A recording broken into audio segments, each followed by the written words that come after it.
This is so great. Ever since we switched to a 3-day work week, I have so much time to sit by this beautiful pond. I can't even remember what it was like in the bad old days. Yeah, still, imagine if I was at work today. I wonder what kind of intro I'd be recording for the show. I mean, I wonder, what kind of special effects I'd need, or... Yeah, I think the point is not to think about things like that. True, I know, that's true, but this morning I was looking online. Did you see the whole thing about Amazon misusing the words of George Orwell? I wonder if we'd be talking about that, if we were working. You're scaring the fish. You know that's a misconception, right? Before we cut back our work week, we were going to do this whole show about fish and what they know and don't know. Did you know that sharks have this keen sense of electricity? Do we have connectivity here? Let me pull up a study from Live Science. Give me that iPad, and I'll show you a study that proves that past a certain point, working extra hours actually makes people less creative and effective. But, Greg, I don't feel good. I'm used to judging my worth by my productivity. I'm not happy now. Maybe we made a mistake in changing the structure of work life without first, laying the groundwork with a metamorphosis of human consciousness. That's it. We need to go back to work full-time, maybe 70 hours a week, shifting the entire perspective of humankind to a new paradigm based on symbiosis and regeneration, as opposed to this zero-sum competition-based...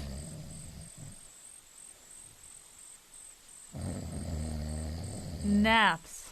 We have years of work to do before civilization is ready for naps. We need to build an app for naps. Come on, let's go back up and head out to work. Greg? Dang it. Today, Maria Konnikova on the 3-day work week, Amanda Hess on whether exaggerated man-hating is a good joke, and Juliet Macer on auto racing's latest stains. And now, in order to cut back his work week, he'd have to take a sabbatical to get a life. Colin McEnroe. That's the paradox that I'm caught in, right? In order to work less, I'd have to have a life, and I don't have time right now to develop a life. So if I cut back to a 3-day work week, I would be in a state of paralysis because I don't have a life to go to. All right, that's one of the many topics we're going to be talking about today. I'm thinking about today's show, which we put together pretty fast, and with as a result of no planning whatsoever. We have 3 of the absolute hottest and most happening women journalists and writers in America. So that's a good argument for something anyway. I don't think it's an argument for a 3-day work week, but it's an argument for something. So we are going to start with Maria Konnikova. She's a contributing writer to The New Yorker online, where she writes a weekly column with a focus on psychology and science. She's the author of Mastermind, How to Think Like Sherlock Holmes, her second book, a nonfiction book on the psychology of the con, wherein presumably she will answer the question whether or not W.C. Fields or George Orwell or whoever said it was right when they said you can't cheat an honest man. That's due out next winter. We want to do a whole show about that with her. You can also hear her regularly on one of my favorite podcasts, The Gist with Mike Pesca, where she has a regular feature called Does This Have the Ring of Veracity? Actually, that's not what it's called, but we can't say what it's called because of what it's called. So, Maria Konnikova, we're very excited to have you on our show today. I'm very excited to be here, Colin. And please don't say the real title of your segment with Mike Pesca. I won't, don't worry. But I think Does This Have the Ring of Veracity is a nice substitute anyway. It is. Well done. I was wondering how you were going to do that, so I was very impressed. And in terms of your book on the psychology of the con, does it in fact have a title yet? It does. It's called The Confidence Game. The Confidence Game. Mm-hmm. You have to the House of Games with Joe Mantegna, the David Mamet movie. Best movie about cons I've ever seen. Much better than The Sting. Yeah, well, Mamet is obsessed with cons. If you think about the movies he's done, so many of them return to those themes. And that's, I think, one of the reasons he loves to work with Ricky Jay. No, absolutely. All right. Well, we can't wait for that, but that's not what we're here to talk about. We're going to start with this notion of the 3-day work week. So we're sort of discovering, as you point out, John Maynard Keynes brought all this up in 1930, but now it's really coming true that to a certain degree anyway, a lot of automation can replace some of the work that we do, and even the people who had to supervise the robots in the past can now be replaced by robots that supervise other robots, and then a robot that will supervise that robot. And so there are some real questions, not only about whether our productivity is needed, but also about whether, even if our productivity was needed, this is the best way to make use of it. There's so many factors, so many variables about this. But I'll sort of let you start the story wherever you want. I mean, there are a couple of proposals floating out there, including one from a Mexican telecom magnate about how to make better use of people's work time. So what did you make of all this? Well, what originally prompted the story was this proposal by Carlos Slim for a 3-day work week. And when I thought about it, I thought, hey, it's really interesting that someone who has made his fortune by really, working people incredibly hard, has come to this realization. And there's a very deep truth that Keynes was trying to get at, but he didn't understand something about the nature of Americans and the nature of, his fellow British compatriots when he thought, with automation and with all of these great advances, we're not going to be working as much. Instead, what has happened is we have all this technology. We could be working less, but instead the trend has reversed, and we're now working more. And often during your free time on the weekends and the evenings when you're not in the office, that same technology that could have been making your life easier is now intruding into your leisure time. And so instead of having leisure time, you're checking your email, you're responding to your boss. And you feel really guilty if you have a weekend off of email. And it's this really interesting tension between, on the one hand, we don't have to work, and on the other hand, we keep working and we keep having this expectation that comes from above and that comes from the expectations of the workplace. And so, you can apply logic to this, but nobody really does start there. In fact, as later when we're talking about wines and tasting wines, this is going to come up again. You can't think clearly and logically about this without having to part first the jungle of other kinds of overlays of expectations and attitudes. So there's clearly an attitude in the so-called knowledge-based work sector that if you're an effective worker, you're working a lot. Go ahead. Yes, I think that's absolutely right. Somewhere along the line, good work has been replaced with long work, and those things have become synonymous, which in fact they aren't. And the interesting thing is, if you look at the data and if you look at the research that we're getting from psychology and from organizational psychology, that's psychologists who actually study businesses and business behavior, you see that there's a point after which we become much less productive. And the workers who are the best, who are more productive, more creative, more innovative, basically more of an asset to the workforce, aren't the workers who work the most. They're the people who can take time off and the people who can control their schedules, can be more flexible about when they do work and when they don't work. Yet somehow no one looks at this data and says, okay, we should actually implement this in our workforce, because it's so deeply ingrained in us that that's not the case. And this has all kinds of ramifications and implications. For example, this notion of a 4-day work week or even a 3-day work week, which is, I think, the title of your piece, has implications even environmentally. If we're not driving back and forth to work 5 days a week, presumably we're emitting fewer greenhouse gases. And it's odd when you start thinking about that, because there are all these other ways in which the reshaping of the workday kind of militates against environmentalism. For example, in Mexico, they went to speaking of Carlos Slim, they went to a more standard work day, got rid of the siesta, which sort of put people off the work premises from the middle of the day, and they go back to work in the cooler evening hours. Now they've got to ratchet up the air conditioning so that they can keep people at work for this kind of standard 8-hour office day. But the 3-day work week is really interesting just at that level of carbon emissions, right? Let's get people off, have them work a longer day, 3 days a week, and then get them off the roads. Absolutely. And the same thing has happened in Spain. Spain has also upped its hours because it's also gotten rid of its siestas. And you see the ramifications in very deep ways. And I think it's kind of this preeminence of the United States and of that kind of Protestant work ethic has really started to spread globally, and people are ignoring local practices that were there for a reason and that were working. So the siesta wasn't just people being lazy. It was, over a long period of time, people realizing, hey, if it's really hot outside, I'm not going to be that productive. It's really good to have that built into the workday. But now we're forgetting everything we've known in the past. And if you even think about the United States, before electricity, people's workdays were really dictated by the amount of sunlight. So yes, you would work more in the summers, but you'd also work far, far less in the winters. And now we can work always, and so we've decided, well, that's the best way to be. And we don't realize that, hey, maybe you don't want a surgeon who's been working for 48 hours. Maybe you don't want a pilot who has been flying 3 times in a row and is starting to nod off. In fact, maybe you don't want a lawyer looking at your documents who's been doing this now for 12 hours and his eyes are just glazing over. None of that sounds like a good idea, and yet. Yeah. Well, and so there are some counter currents. I mean, we mentioned Carlos Slim, who must know something. He's usually like the second richest man in the world, or the first, or something like that. Economists have proposed this, and one of the places that this obtains as a value, this kind of hyper work state, is in investment banking, where if you want to be Leo DiCaprio in The Wolf of Wall Street, you have to go have martinis with Matthew McConaughey. But then you have to work these sort of incredible hours, except that now Goldman Sachs and some other companies are saying, no, you know what? Maybe that's not so great. Maybe you shouldn't even be allowed to do any work on Saturdays. Yeah, I think that's a really interesting shift that we're seeing. Goldman's initiative of work-free Saturdays I thought was fascinating because, well, first you think about, hey, why do we need even work-free Saturdays and Saturday a weekend? But in areas like investment banking, that's not the case, and you're really expected to be available and working 7 days a week, 24 hours a day. And what Goldman has said is, no, actually, after a certain time Friday evening and until 9 a.m. on Sunday morning, no email. You cannot email your subordinates unless there's an emergency. And we now have some preliminary data. They made this proposal about a year ago.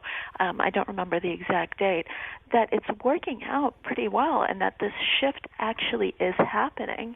And I think the key thing is it's being instigated from the top. And so if your bosses truly accept that and truly follow it, well, then it's much easier for the workers to follow that sort of ethic as well. If it's just the workers who say, hey, we want to work less, it's never going to happen. So there's some areas where it's just going to be very difficult to transform the culture. Medicine is probably the worst one, particularly that notion of residence and what people have to do, almost at the level of machismo or something to earn their stripes. And the notion that maybe somebody shouldn't work 80 hours straight is really regarded as some kind of, I don't even know what, it's like a transgressive statement. What do you mean we can't force these young doctors to work 80 hours straight, even though no patient wants to be seen by a doctor in hour 79, right? Absolutely, and it's crazy. They've tried to reform this for the last 20 years, and it's so controversial. And even when they finally passed a limit on the hours, people are finding loopholes so that the residents can continue to work longer. And to me, it's just insane. Wouldn't everyone want this? No, they don't. So the question will be, what president in a, still a Protestant work ethic dominated society is going to be able to go on national television and say, look, everybody needs to work less. We want you to be happy and creative and fulfilled. He'll be burned in effigy, probably, or she'll be burned in effigy. I look forward to that presidential speech. That will be a wonderful speech. It'll be sort of the coda to the Jimmy Carter malaise speech. We're going to lift your malaise and make you happy, but you have to work less. Speaking about being made happy, one of the other fascinating Maria Konnikova articles, a whole category of knowledge we now call Konnikovana, is an article about, and these all three things we're going to talk about kind of interrelate in an interesting way. So we assume, well, actually, no, let me give you sort of a real life example. So I'm about to take a little trip and I need someplace to stay. And so I jump on Travelocity and I jump on Airbnb and VRBO and I'm trying to figure out, do I want a hotel? Do I want to rent somebody's apartment? If so, what kind of apartment? There's so many different things that I can look at. I'm looking at all kinds of choices. I'm completely miserable right now. I have so many things to choose from. I can absolutely wind up with something wonderful.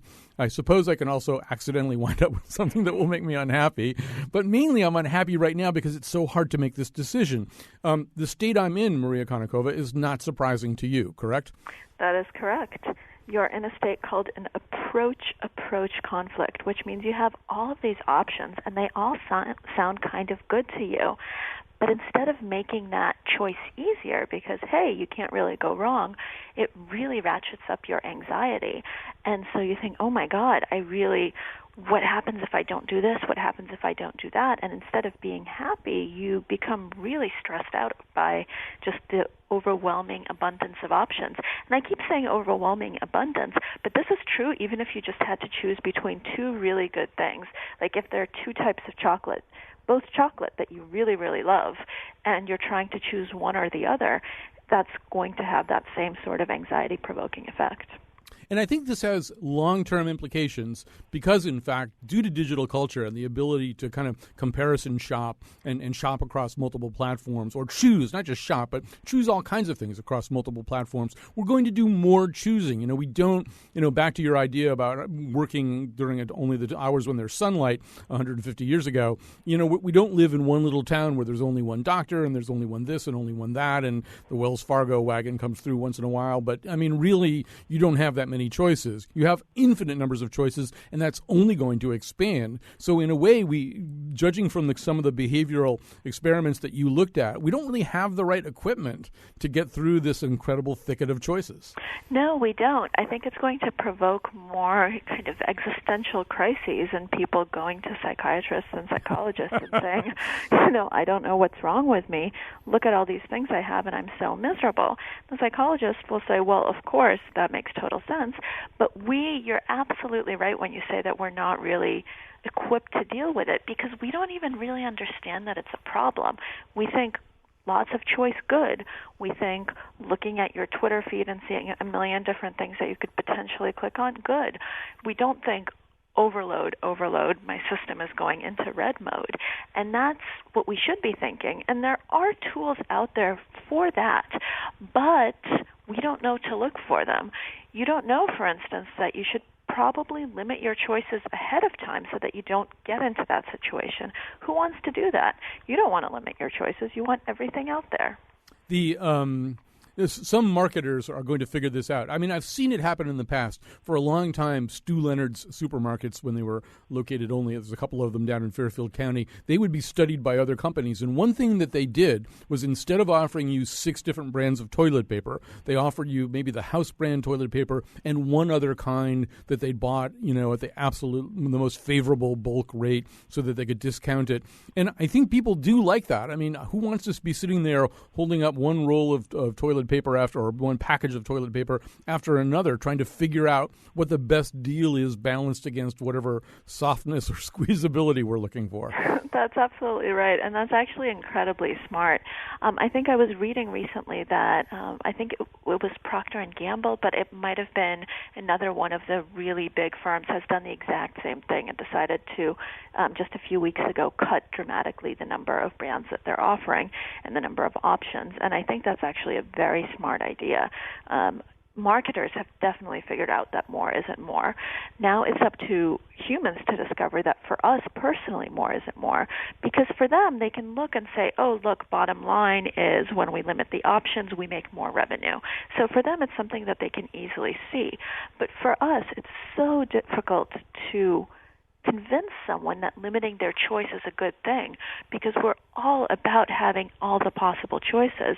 And so if someone tells me, okay, well, I'm going to limit the choices, you're going to say, no, that's paternalistic. I don't want you to limit my choices. I want to be able to choose everything that I want from all of the available options.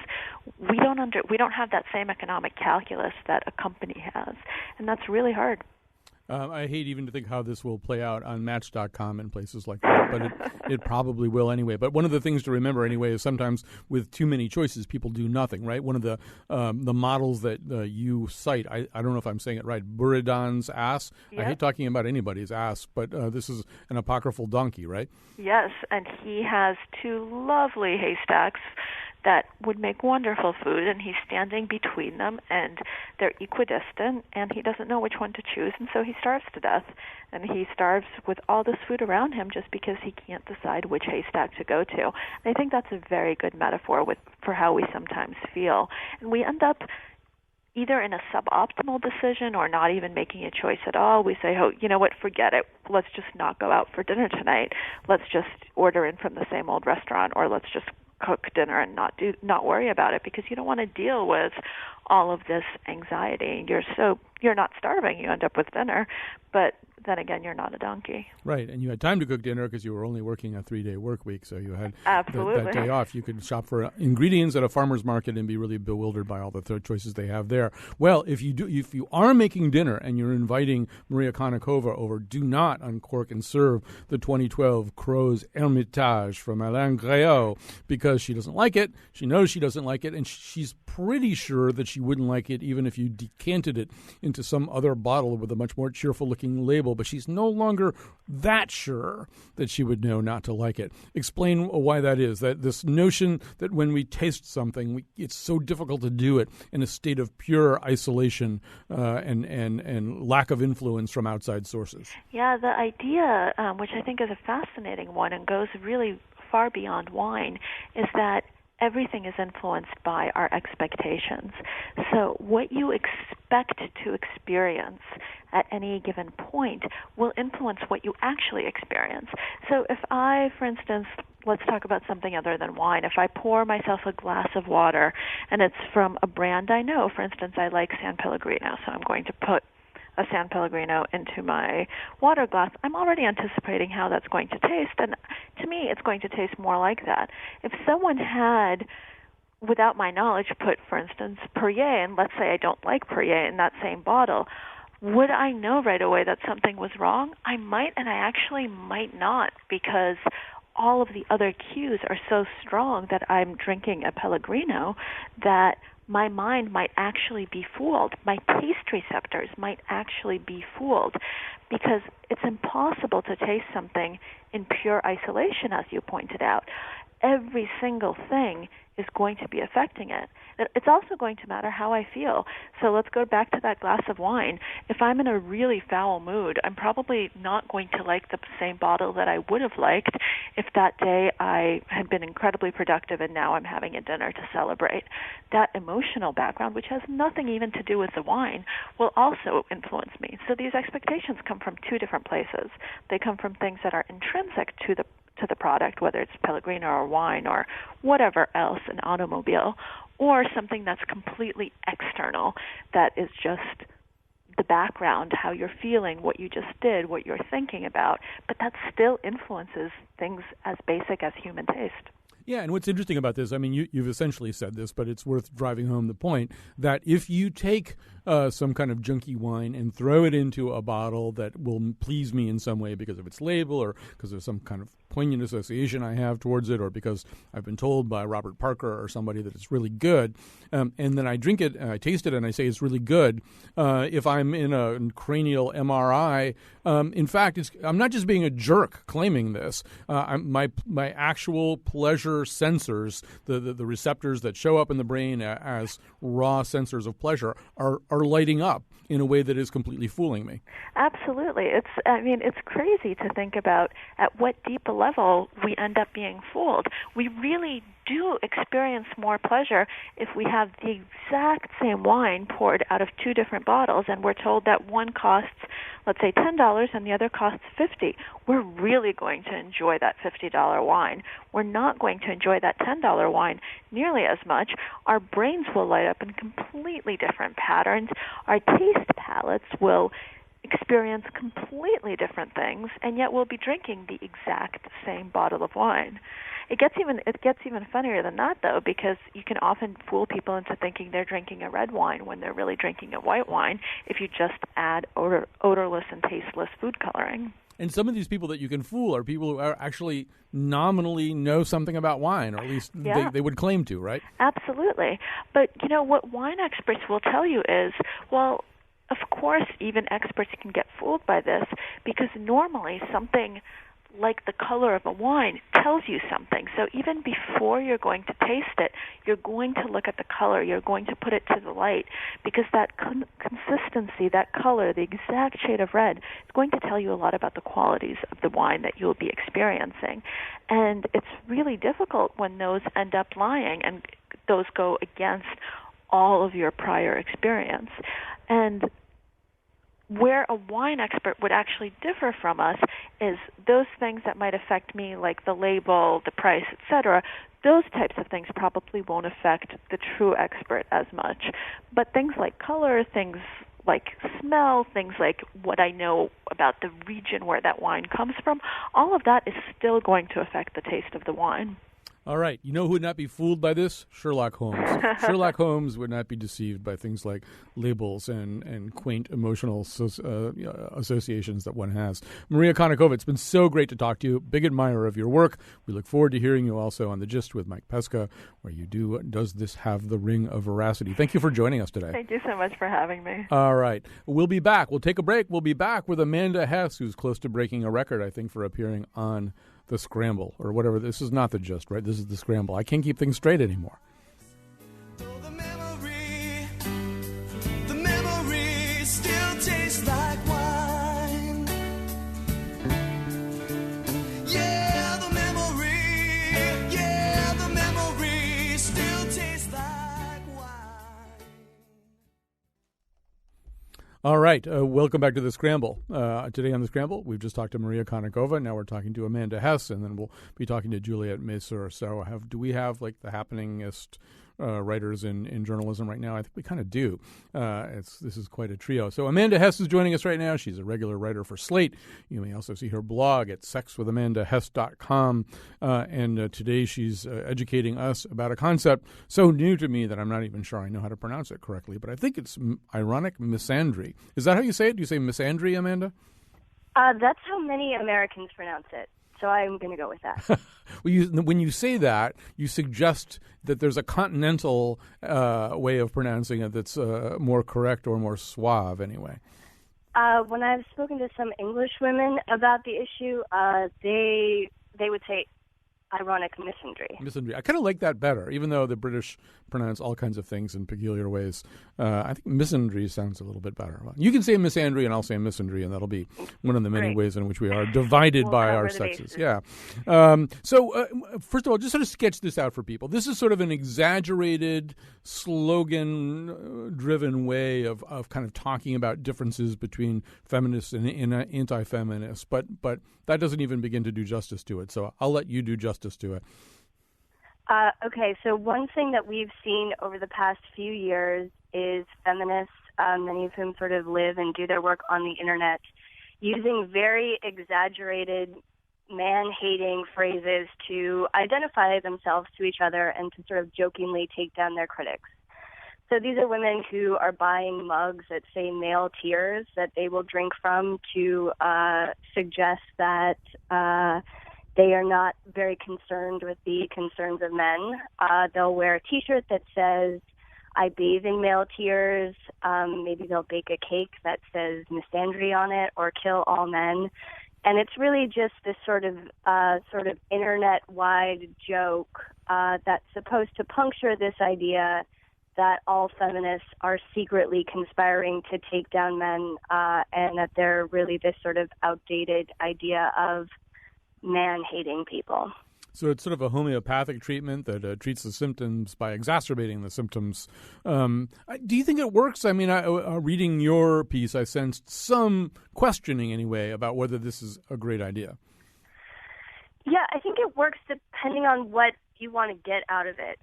So if you're a feminist on the internet who is sparring with men's rights activists or other anti-feminist critics, you're probably not going to change their mind by saying, I bathe in your tears, or why don't we just kill all men? Right. That's probably not going to be a very effective solution in terms of an argumentative tactic, but a lot of feminists on the internet aren't really interested in actually engaging with people who are feminist critics because they see their position as absurd and ridiculous. So one way that it is helpful to some women is that it sort of lightens the mood a little bit. If you're a feminist on the internet who's getting a bunch of abuse from people who are saying that by trying to empower women, you're really just destroying men, it can be a little more pleasant to just make a joke about it instead of trying to interact with people who are never going to come around. And in that way, it's helping feminists find each other also. So it's often used as a way to create an in-group, in-joke identification as opposed to this outward-facing response to critics. Of course, the trick is to keep it or for it to be inward-facing, right, which almost nothing is in the digital age. I mean, Simone de Beauvoir and Jean-Paul Sartre can write back and forth about sex and gender and say anything they want, and until the letters wind up in some archives, nobody will know. But when you do something on the Internet now, the chance that it's going to filter back to one of the people you don't want to engage with. I mean, basically, this is a posture that kind of apes the posture of Rush Limbaugh. But, if in fact the whole ironic misandry filters back to Rush Limbaugh, he's going to make hay out of it. It's going to really give him ammo. And do you want that? Right. And so just by writing a story about this on Slate, I should say that, first of all, I don't really engage in misandric jokes. It's just not really my style. But I did write a story about it for Slate. And just by virtue of writing the story, I've gotten a lot of tweets and emails from people who are saying that I want to exterminate men, or saying, well, can't I just joke about rape now if you can joke about men crying? And it's not an element that I really want to involve myself in. So this is the whole, it goes back to the dilemma about whether we should feed our trolls or whether we should just ignore them. And I think it goes back to the whole question of what's the appropriate rhetoric for the disenfranchised class. So let's all agree that women are still in significant ways disenfranchised. Men hold more of the power. And it's very common for the disenfranchised class to joke about the class that has more power. So white people, black people have joked about white people in certain ways over the years. Gay people have joked about straight people in certain ways over the years. But you sort of don't want to do that joking in a way that inflames some of the problems. So typically gay people might joke about straight people, but they're probably not going to walk around with a T-shirt that says "ban straight people," or and maybe they would actually. I don't know. Black people joke about white people, but if they're walking around with a T-shirt that says "I bathe in white people's tears," that's going to seem a little off somehow. So that's really kind of, to me, the interesting question. I get that humor is a way of dealing with these power imbalances, and it's a way of making the disempowered party feel a little bit comforted, I guess, and to take a little comfort in the absurdity of the other side. But I feel as though men leave enough things on the table that can be legitimately ridiculed and made fun of without having to go to kind of the reductio ad absurdum stage that misandry is. Yeah, I think that is, you hit on one of the more interesting parts of this phenomenon, which is that it does seem to be, on a large scale at least, a feminist tactic and not, for example, an anti-racist tactic. And I think to a certain extent that speaks to the power of the feminist movement, in that it's, tends to be a little bit more organized and has found a way to become newly relevant to younger women, many of whom are furthering this trend. But it also does sort of recommend the men's rights activists argument a little bit, because feminists do have this modicum of power. And so men's rights activists are saying, well, now if women can joke about this, what that really means is that they have power, and so what are they complaining about? So it is sort of, it's a dilemma, but I do think, part of the reason that some women are interested in this is because they are not interested in thinking about it as much as you and I may be thinking about it, and that just by, putting out a misandrous joke, that is their way of trying to shut down the conversation, laughing a little bit, and reestablishing the bonds between other women, as opposed to legitimately engaging with these people who despise them for trying to empower women. What is really lacking in this debate most of the time is any kind of sense of humor, and we encounter this all the time. That the complaints that we got from both sides. I think we had a housekeeping expert on one day who was just sort of proceeding. It was Heloise, right? I think it was whoever writes the Heloise column right now was proceeding from the assumption that men are slobs, are just and there were men who were really offended by that kind of default assumption about them. I had a panelist on a show the other day who was joking about the fact that now that Thor is a woman in the comic books, the comic book heroes are all going to have book clubs, and a woman was horrifically offended by the notion that women have book clubs, or that superheroes would have book clubs if more superheroes were women. And you sort of think, wow, I mean, the one thing that we probably do need anyway is the ability to laugh a little bit about some of this stuff, as opposed to, I mean, I think we now have become like World Cup soccer players where we just, fall on the ground and writhe as if grievously injured by every single thing that's said to us. Yeah, it's a fascinating space to be working in. I can tell you that much.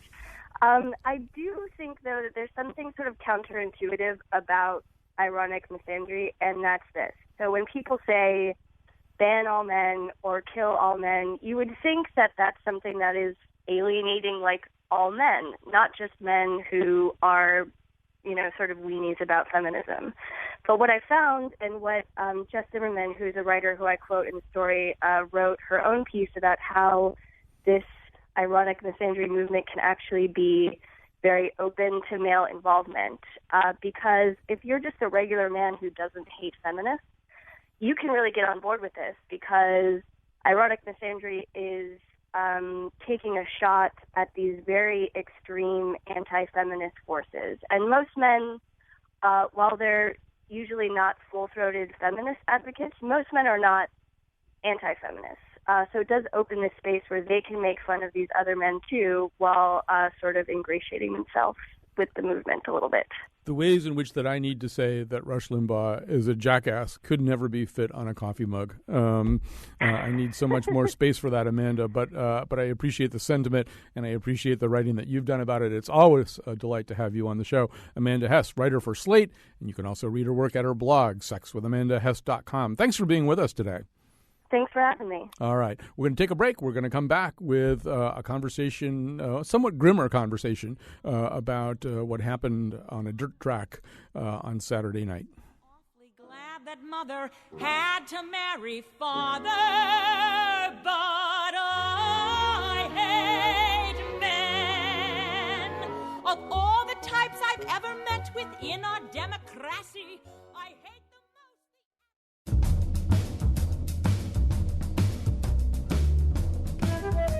Come on now, my I kill puppies just to watch them die coffee mug is an ironic exaggeration. Don't you people get that?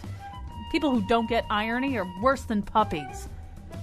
Today's show was produced by Betsy Kaplan and me. Our interns are Josh Nalea and Britt Hill. Greg Hill appeared in the intro and tweets for us at WNPR Colin.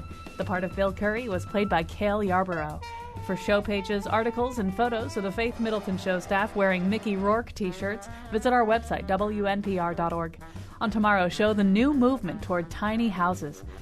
And now, back to Colin. All right. In writing that, I somehow or other managed to leave off the name of the intern, who actually is here working the phones.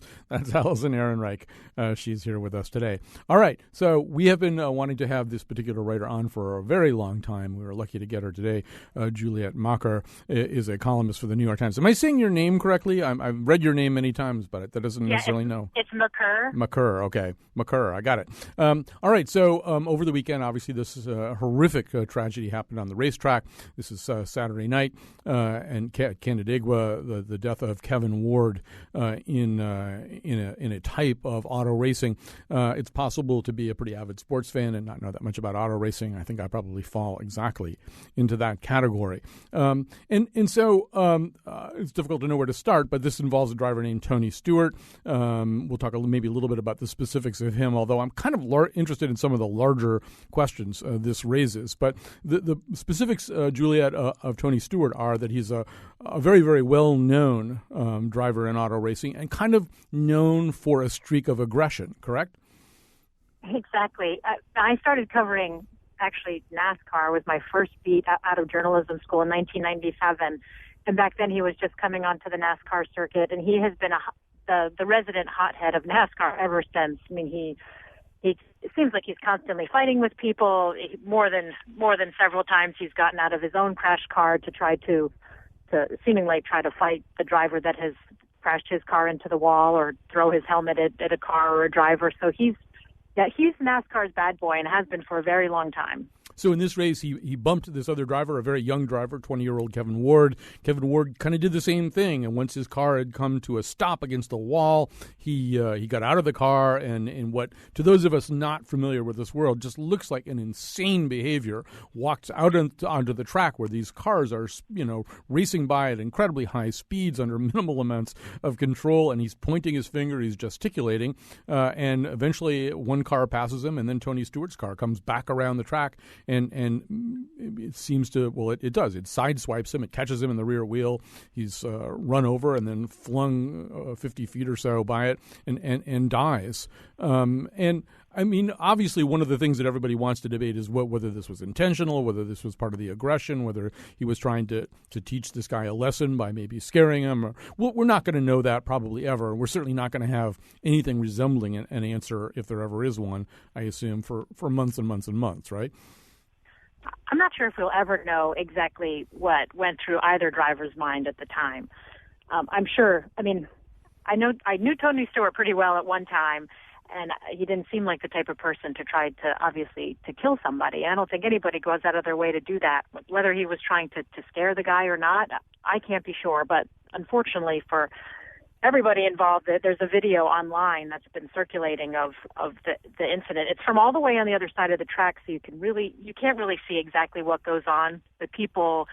Some people claim that they hear and see Tony Stewart accelerate, and when you accelerate on a dirt track, your car kind of fishtails as you're going through a curve, and that's when he evidently hit Kevin Ward Jr.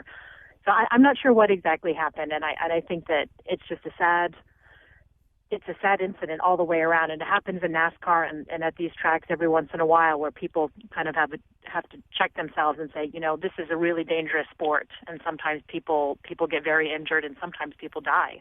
So I think it also opens up a can of questions about sports in 2014, questions that you've been writing in various forms about over the last few years. I mean, one of the persistent questions about sports today seems to me to be, how far do we want sports to diverge from the way the rest of us live? How dangerous and aggressive and violent do we want sports to be? And also, as we shape athletes into those kinds of players in violent and dangerous sports, how big a surprise is it when they turn out to exhibit some of those tendencies in ways we don't want them to, both on the field and off the field? I feel like all of those questions are there. We talk a lot about this with football. You could make it safer. You could have fewer concussions. Would it still be the same sport? And it's still there. It's there with auto racing, right? You could create a form of auto racing where, and I think there are leagues like the NHRA where even the mildest appearance of aggression results in immediate disqualification. You could make auto racing less aggressive than it is, but it wouldn't have the same appeal, I assume. Yeah, I don't think that NASCAR is anywhere as appealing as it once used to be.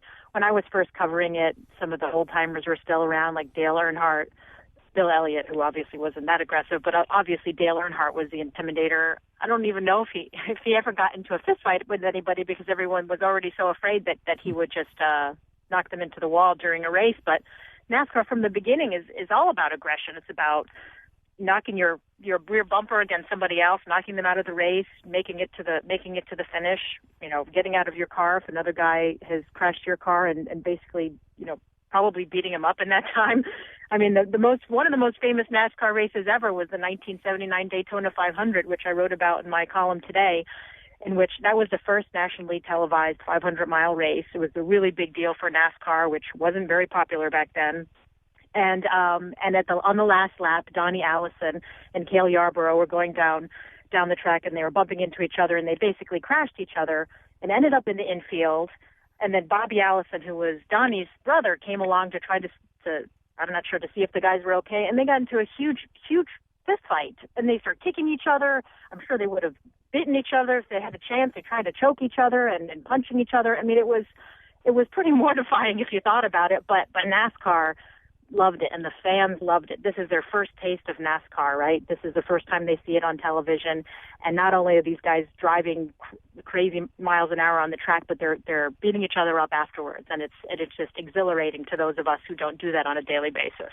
Well, and so that's one of the ways that people use sports, right? It's a vicarious experience of aggression that we wouldn't feel comfortable exhibiting. Sometimes people say it's a metaphor for war. And I think, in Kevin Ward, this poor young guy who died, he grew up pretty much imbued with everything that you just described, right? And maybe, had sort of a natural tendency to emulate some of the behavior that you just described. Yeah, on these small tracks, that probably happens more than people know, more than people who don't really follow NASCAR or haven't been to a dirt track race on a Saturday night. I mean, these guys probably know each other. And they probably do this. It's probably not uncommon that they get out of their car and shake their fist at somebody and maybe try to go after somebody afterwards. But I don't know what was going through his mind, and it's sad to think about it. That one, he thought it was okay, and two, Tony Stewart has done that many times on the NASCAR circuit, like, getting out of his car and trying to intimidate the other driver who has put him into the wall. So, it's part of the fabric of the sport, and unfortunately, sometimes these things happen. I don't know whose fault it was, or if anybody was at fault, if it was just an accident, but it's pretty horrific. One of the things that I also wonder about, we probably wouldn't be having this conversation if the only thing that existed were some news articles about a guy who died on a dirt track in Canandaigua. Okay, so the fact that it involves Tony Stewart, who's such a big name, that makes it a bigger story. But what really makes it a big story is this highly portable video shot by an amateur that people have seen, people have watched a lot, and we're living in this age of highly portable videos, some of them shot by amateurs, some of them shot by professionals. First of all, you have to make a decision about whether you want to watch it. You want to watch Kevin Ward die. You want to watch basketball player Paul George break his leg in two places in this horrible way. But we're living in this age where we're kind of educated about all this stuff by these videos that we wouldn't have been able to see probably 20, 30 years ago. Joe Theismann's broken leg notwithstanding. And so you sort of wonder about the significance of those and the ways in which they either increase and whet our appetites for this kind of stuff or make us recoil from this kind of stuff. We probably don't know the answer, but it is sort of a game changer, wouldn't you say? Yeah, I think that frankly, most people in America probably didn't even know who Tony Stewart was yesterday morning when they got up until they got up and read the newspaper and thought, wow, this sounds crazy. This guy Tony Stewart sounds crazy, and he killed a person. They're jumping to these conclusions based on this video that to me it seemed very grainy, and you can't see the angle in which he actually hits Ward, and you do see Ward laying on the ground afterwards, but people were saying, absolutely, I know that Tony exactly saw Ward and knew what he was doing, that he could see him, that he hit him on purpose. We don't know. Ward was dressed all in black. It's a pretty dark track. These things they're not lit up like the Daytona 500 or the racing that they have at night at the Richmond track or anything like that. So I'm not sure what he saw, but it seems like everybody has their opinion on it. And I think that's pretty sad because a family is grieving today, and a lot of people kind of lose perspective on the whole thing. It does also make you think. The fact that we're talking about this now, and as you say, probably the average American didn't know who Tony Stewart was prior to this, but we're talking about this right now on a radio show that doesn't get necessarily involved in sports. In terms of it being an argument for shutting down some of the aggression, for making auto racing safer, and we know this could happen. You could shut down aggressive behavior in races pretty easily if, in fact, NASCAR or any of the other governing bodies really wanted to. But the fact that we're having this conversation right now about auto racing where we wouldn't ordinarily have one suggests really that this isn't going to be an impetus for making auto racing any safer or less aggressive. No, because I think that auto racing, there's a fine line, and the racetrack promoters probably know this more than anybody, is there's a fine line between having these drivers and the safest cars ever and having really strict rules about what they can and can't do in the car and also out of the car. Like, don't get out of your car even under a caution because it could be dangerous.